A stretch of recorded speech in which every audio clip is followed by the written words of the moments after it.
खत्म। आइए हमारी तान्या दीदी और उनको बुला दीजिए भाई, रूपा दीदी को। आइए प्रीति, एक गाना।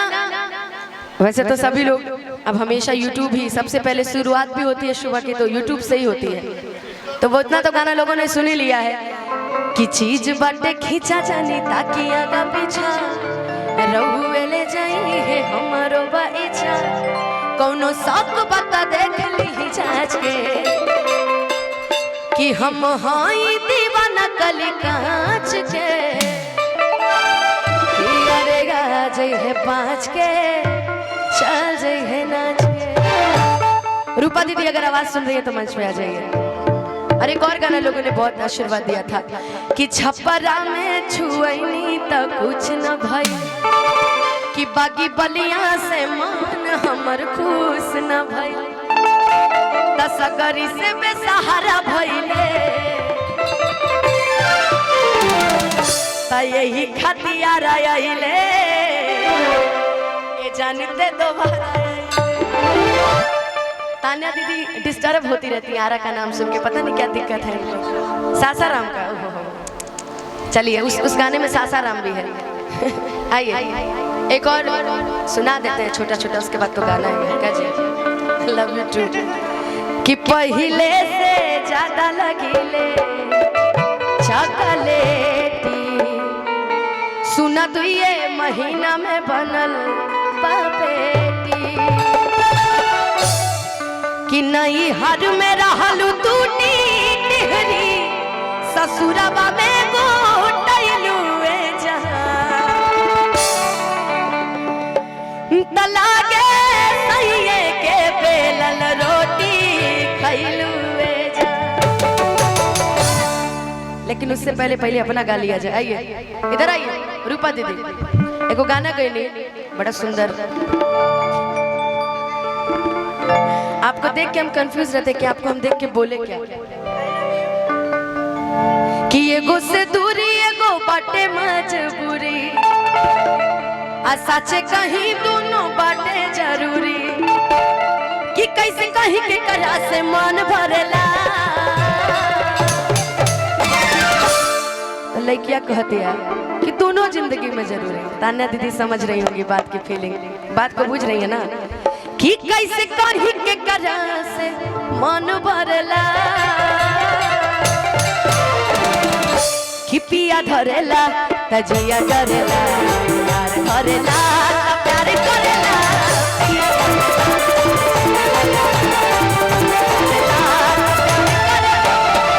एगो से दूरी एगो बाटे मजबूरी,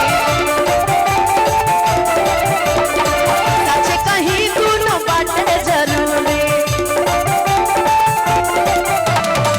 एगो से दूरी एगो बाटे मजबूरी, सच कहीं दोनों बाटे जरूरी, कैसे कहीं के करा से मान भरला,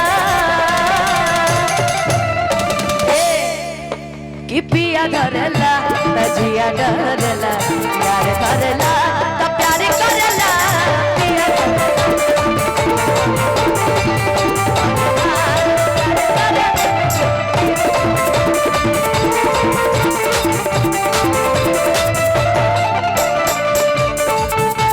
बड़ा भैया के बहुत बहुत आशीर्वाद पुरस्कार।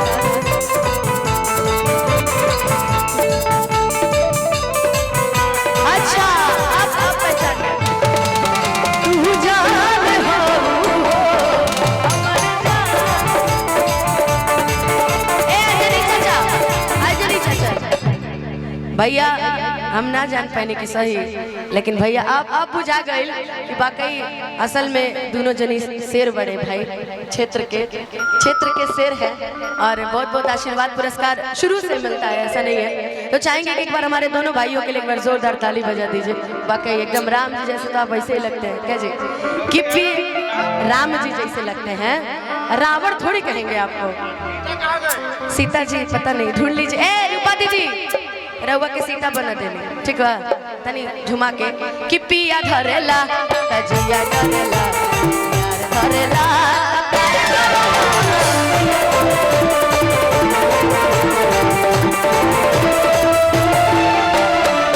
बउआ बहुत बहुत आशीर्वाद पुरस्कार। ज्ञानेंद्र भैया कहाँ हैं भाई? आप मंच पे आइए जल्दी से जल्दी। हाँ ज्ञानेंद्र भैया मंच पे आ जाइए, आपको लोग बुला रहे हैं।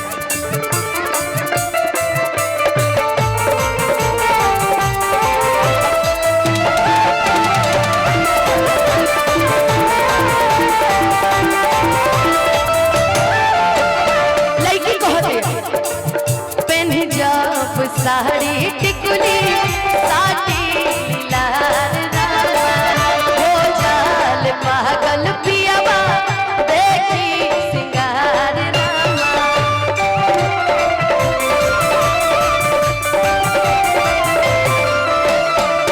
पेन्ही जब साड़ी टिकुली साटी लाल रामा हो जाल पागल पियावा देखी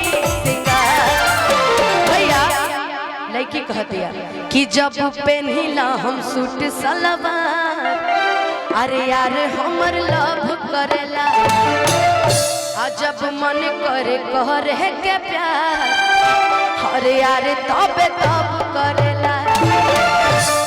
बिट्टू भैया नियन उनकरा के हमेशा सूटे सलवार पसंद है। देखो कितने हंस भी नहीं रहे आज, देखिए थोड़ा सा। हाँ ठीक है। किससे जिया पाया सली लड़ाई लड़ेला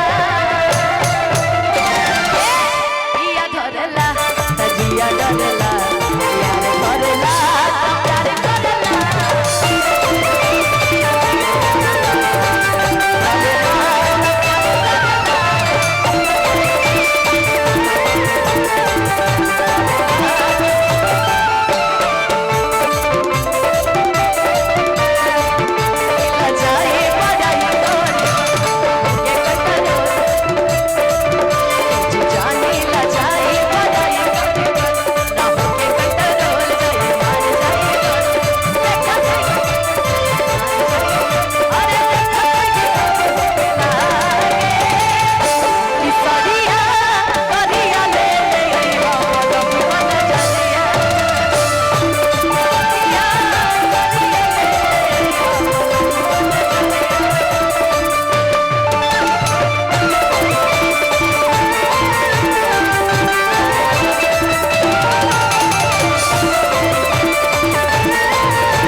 पातर पियवा होने में क्या फायदा है हम बताते हैं। इनके जैसा मिल जाएगा तब तो ठीक ही है, लेकिन अगर किसी के पातर पिया है तब पातर पिया हो जाल पागल पियावा देखी के नरजी रामा।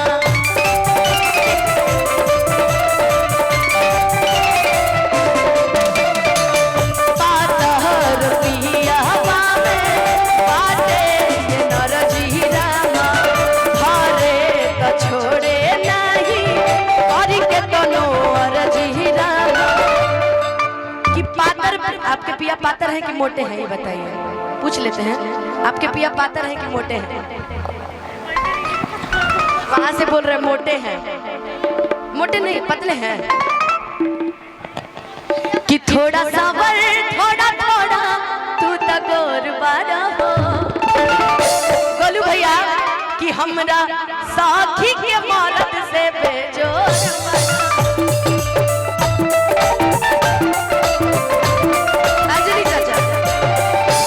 कि पातर पियावा में हर बाटे नरजी रामा।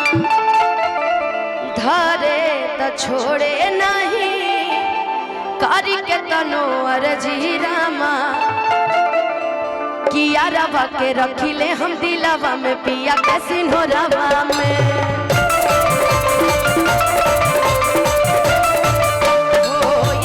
रखिले हम दिलावा में पिया के सिन्होरावा में।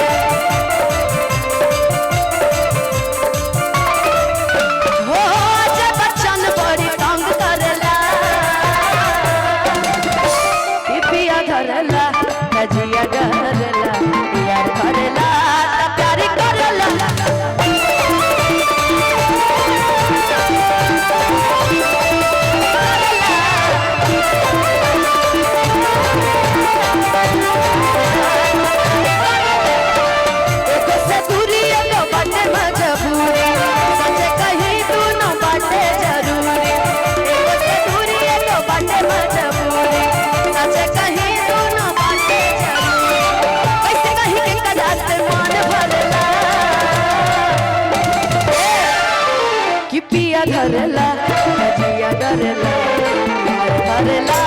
प्यार